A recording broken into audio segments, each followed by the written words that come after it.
শাকিলা লিখেছেন, প্রথম সিজদা থেকে উঠতে উঠতে দোয়া করতে হয় নাকি বসে দোয়া পড়তে হয়, এবং কি দোয়া পড়তে হয়? আল্লাহ রসুল কিভাবে নামাজ পড়তেন এই বইটি আপনি সংগ্রহ করার চেষ্টা করবেন কি? আপনারা সবাই এই বইটি আল্লামা হাফিজ ইবনুল কাইয়িম এই বইটি লিখেছেন।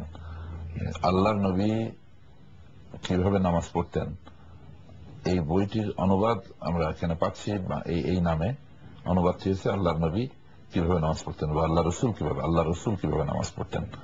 মৌলানা আব্দুল শহীদ নাসিম অনুবাদ করেছেন। বইটি সংগ্রহ করা উচিত।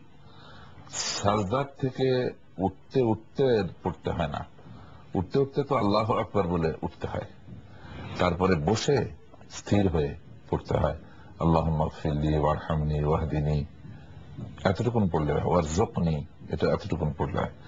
আল্লাহুম্মা গফিরলি ওয়ারহামনি ওয়াহদিনি ওয়ারযুকনি, এতটুকুন পড়লেও চলে। এই দোয়াটা আরো বিভিন্ন ভাবে আছে। আল্লাহুম্মা গফিরলি ওয়ারহামনি ওয়াহদিনি ওয়ারযুকনি, এই কথাগুলো বলে আল্লাহ আমাকে ক্ষমা করে দিন, আমার প্রতি অনুগ্রহ করুন, দয়া করুন, আমাকে সঠিক পথ দেখান এবং আমাকে রুজি দান করুন, রিজিক দান করুন। কথাগুলি কত সুন্দর, কিন্তু ধীরে স্থির ভাবে বসে পড়তে হবে, পড়ে তারপরে আবার সাজদায় যেতে হবে। হাদিসে বর্ণনা এসেছে যে রাসূলুল্লাহ সাল্লাল্লাহু আলাইহি ওয়াসাল্লাম এসব জায়গাতে এত অপেক্ষা করতেন যে লোকেরা হয়তো মনে করতো যে উনি বোধহয় আরেক সাজদার কথা ভুলে গেছেন। তো সেখানে নামাজে তাড়াহুড়া না করে এটা যদি পড়া হয় ধীরে স্থির ভাবে, তাহলে কিন্তু এর দ্বারা অনেক কিছু পাওয়া যায়। নামাজের ভিতরে দোয়া করা হচ্ছে, মানে ওইটা তাড়াতাড়ি কিছু কথা না বুঝে বলে তাড়াতাড়ি আরেক সাজদায় চলে যাওয়া হলে এক ব্যাপার, আরেকটা হলো আল্লাহর কাছে আমার এই সুযোগে কিছু চাওয়া উচিত এবং এই সুন্দর জিনিসগুলো আমার কাছে চাইতে শিখিয়ে দেওয়া হয়েছে, সুতরাং এগুলি আমি চাই। আমাদের এই বোন আরো লিখেছেন যে দয়া করে একটু দেখিয়ে দেবেন কি করে বুকে হাত বাঁধতে হয়। এই যে এইভাবে বাঁধবেন, এইভাবে। এরও কিন্তু বিভিন্নতা আছে, কেউ হয়তো এরকম বাঁধেন, এরকম বাঁধেন, কিন্তু এইভাবে হাত বাঁধা এটা অত্যন্ত নির্ভুল এবং বেশি সহি মত। এইভাবে হাত বাঁধতে হয় বুকের উপরে, মানে এর কোনো আর কোনো কিছু ভূমিকা নেই। মানে এই হাতটার উপর বাম হাতটা রেখে তার উপরে ডান হাতটা রাখা, বাস, এবং হাত দুটো মিশিয়ে রাখা, এই হচ্ছে হাত বাঁধা। ওনারা দুটি বিষয়ে প্রশ্ন করেছেন। মেয়েরা কি দাঁড়িয়ে অজু করতে পারে, আর আপনার সঙ্গে যোগাযোগের কিভাবে করতে পারেন সেটা জানতে চেয়েছেন। না, দাঁড়িয়ে অজু মেয়ে আর ছেলে যেই হোক করতে পারে। স্বাভাবিকভাবে তো বসে অজু করে মানুষ, তো এখন সে বসে অজু করা হলো ঘটিতে পানি নিয়ে বসে অজু করার, এই যে সেখানে বসে অজু করাটাই বেশি বেফিটিং। আর যদি আপনার এরকম হয় যে আপনি ট্যাপে উজু করবেন, ট্যাপটা একটু উঁচুতে আছে, সেখানে দাঁড়িয়েই আপনি ট্যাপের পানি নিতে পারেন, সেখানে সেভাবে করবেন। মানে স্বাভাবিক যা তাই, অস্বাভাবিক কোনো কিছু নেই, বা এমন কোন নির্দেশনা নাই যে দাঁড়িয়ে উজু করলে হবে না বা দাঁড়িয়ে উজু করতে হবে, এমন না। উজু করতে হবে এটা। এখন এটা যেখানে কমফোর্টেবল হয় বসে করা, যেখানে কমফোর্টেবল হয় না বসে, তখন সেখানে দাঁড়িয়ে করা, এগুলো করা যাবে। আপনার সাথে যোগাযোগের পদ্ধতি জানতে চাই। এই যে পদ্ধতি আপনি যোগাযোগ করে ফেলেছেন, এই যে চিঠি লিখেছেন, আমাদের সঙ্গে যোগাযোগ হয়ে গেল, আমরা জবাব দিচ্ছি, এটা সুন্দর পদ্ধতি। এর চেয়েও যদি ভালো পদ্ধতি আরো ক্লোজলি, আমি আলহামদুলিল্লাহ এখন অনেক মা বোনদের চিঠি এবং ভাই চাচাদের চিঠি পাই, তো সেটাতে চিঠি না, মানে ওই টেলিফোন পাই। টেলিফোন আলহামদুলিল্লাহ অনেক পাচ্ছি, অনেক জবাব দিতে হয়। আমি সবার সঙ্গে সবসময় হয়তো অনেক সময় একটু ভৎসনা করি, এটার দ্বারা আবার ভয় পাই যে উনি যদি নারাজ হন তাহলে আল্লাহ নারাজ হবে, কিন্তু অনেক টেলিফোন পাই। সেই জন্য টেলিফোন নাম্বারটা এখানে তো বলে দেওয়ার নিয়মও নেই। আপনি বরং এটা করতে পারেন যে আপনি সবর করুন এবং এইভাবে চিঠি লিখে লিখে জানুন, সেটাই ভালো। চিঠি লিখে আর তখন তারা জানতে চায় না যে একবার টেলিফোন নাম্বার পেয়ে যায়। তো এখানে তাতে আমাদের তো চিঠিপত্রে জবাব দেওয়ার অনুষ্ঠান, একজনের চিঠি তো অনেকে জেনে গেল, আর টেলিফোনে জবাব দেওয়ার অনুষ্ঠান তো না। টেলিফোনে জবাব দিলে সময়ও বেশি যায়, শুধু একজনই জানলো, সেই জন্য এতে একটু সমস্যা হয়। আপনি কিছু মনে করবেন না, দয়া করে আপনি চিঠি লিখুন, আমরা জবাব দিতে থাকি। প্রিয় দর্শক, এবারের চিঠিটি পাঠিয়েছেন ঢাকার পূর্ব নাখালপাড়া থেকে মোনা। লিখেছেন, আমি আপনাদের অনুষ্ঠানে নিয়মিত দর্শক। আমি তালাক বিষয়ে জানতে চাই। আমার প্রশ্ন হলো, স্ত্রী স্বামীকে তালাক দিতে পারে কি? আমি মুকসিদুল আবেদিন বইতে পড়েছি, স্ত্রীর তালাক দেবার অধিকার নেই, কথাটি সত্য কি? কোন স্ত্রী যদি বাবার পরিবারের কারণে এবং নিজের ইচ্ছার বিরুদ্ধে স্বামীকে তালাক দেয় এবং স্বামী যদি সেই তালাকনামা গ্রহণ না করে, তাহলে কি স্ত্রীর পক্ষ থেকে তালাক হয়ে যায়? স্ত্রী নিজের ইচ্ছার বিরুদ্ধে স্বামীকে তালাক দিয়ে পুনরায় সেই স্বামীর সাথে থাকলে কি গুনাহ হবে? তালাক দেওয়ার ব্যাপারটি কিন্তু ঠিকই, দায়িত্বটি কিন্তু স্বামীর উপরেই বর্তিয়েছে।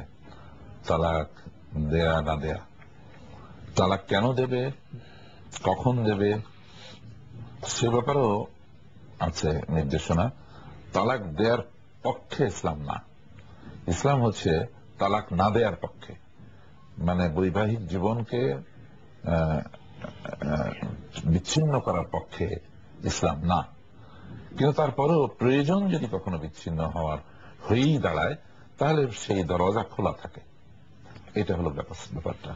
এবং স্ত্রী পারেন এটাও, যে বিয়ের সময় যদি বলা থাকে যে স্বামী যদি এই শর্ত ভঙ্গ করে, স্বামী বলবে যে আমি যদি এই শর্ত ভঙ্গ করি বা এই অসুবিধা করি, তাহলে আমি আমার স্ত্রীকে এখনই এ বিষয়ে ক্ষমতা দিয়ে রাখছি।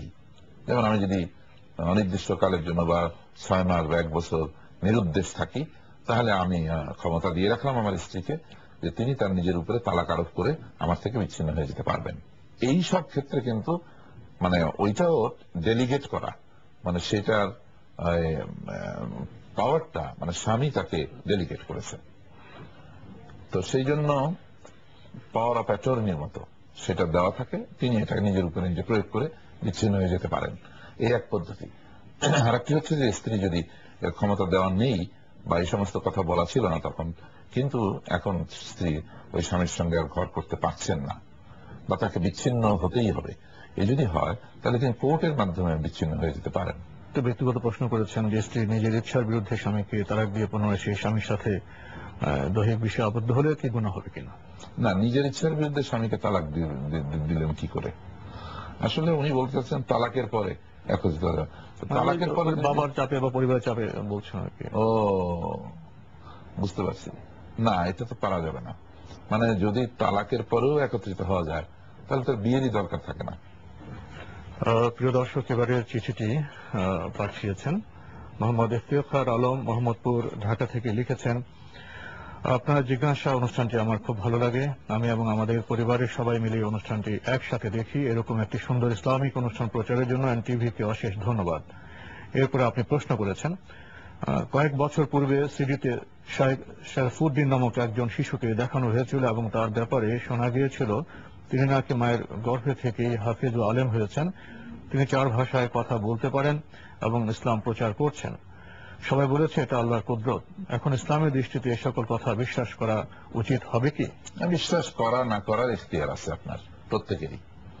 এটা কেউ চাইলে বিশ্বাস করতে পারে, চাইলে বিশ্বাস নাও করতে পারে। সুতরাং এই কথা বিশ্বাস করতেই হবে এমন কোন অব্লিগেশন নাই।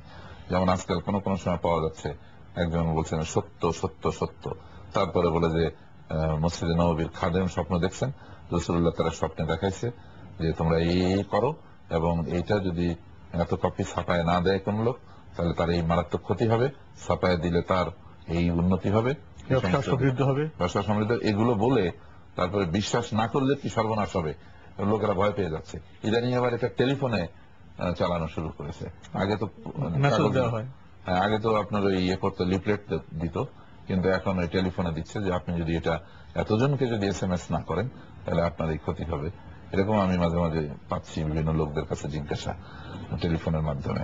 তো এইটা বিশ্বাস করা, এসব কথা তো বিশ্বাস করাই যাবে না, এগুলো তো বিশ্বাস করার কোনো প্রশ্নই ওঠে না। আর আপনি যেটা বলেছেন যে শরফুদ্দিনের কথা, সেই শরফুদ্দিনের ব্যাপারটিও আপনার ইচ্ছা বিশ্বাস করতে পারেন অথবা নাও করতে পারেন। এটা বিশ্বাস করার ব্যাপারে কোনো মানে চাপ নেই। আসলে এগুলো তো কোনো ইমানের বিষয় নয়, তথ্য। তথ্য আমি বিশ্বাস করতে পারি, নাও করতে পারি। জি জি জি। ভাই, আপনি আরেকটি প্রশ্ন করেছেন, যদি কোন ইমাম সাহেব নিয়মিত মসজিদের গুরু দায়িত্ব পালন না করেন এবং নামাজের সময় তাকে পাওয়াই না যায়, তাহলে কি তার বেতন নেওয়া বৈধ হবে? ওটা ইমাম সাহেব যদি জিজ্ঞেস করে তাহলে বলবো, কারণ আপনি তো ইমাম না, আপনি এটা জানলে কি সুবিধা বলেন। ইমাম সাহেব জিজ্ঞেস করলে বলবো। মানে আপনি ইমাম সাহেবের পেছনে ভালো কোনো প্রশ্ন পাচ্ছেন না, এখন ইমাম সাহেবের পেছনে লেগেছেন। বলেন তো উনি কি করতেছেন, উনি কিভাবে বেতন নিচ্ছেন তো আমি জানি না, তবে এই কথাটা আপনিই বোঝেন, সবাই বোঝে যে একটি লোক খুবই তার সাধারণ দায়িত্ব বিষয়। পালন করছে না অথচ বেতন নিচ্ছে। এটা বাচ্চাও বলতে পারে যে এটা ঠিক না। এটা সবার ক্ষেত্রে সত্য হচ্ছে। সবার ক্ষেত্রে সত্য, কোনোভাবে ধর্মীয় ভাবে তো ঠিকই না, কোনো বিচারেই এটা ঠিক না, নৈতিকতা বিরোধী কাজ। প্রিয় দর্শক, এবারের চিঠিটি পাঠিয়েছেন মোহাম্মদ আবুল কাশেম। লিখেছেন, আল কোরআনের নিম্নের আয়াত বুঝতে চাই। কোট করেছেন, যাহারা কুফরির পথ অবলম্বন করেছে তাদের জন্য দুনিয়ার জীবন বড়ই প্রিয়, মনোমুগ্ধকর করে সাজিয়ে দেওয়া হয়েছে। এ ধরনের লোকেরা ঈমানের পথ অবলম্বনকারীদেরকে বিদ্রুপ করে, কিন্তু কিয়ামতের দিন তাকওয়া অবলম্বনকারীরাই তাদের মোকাবেলায়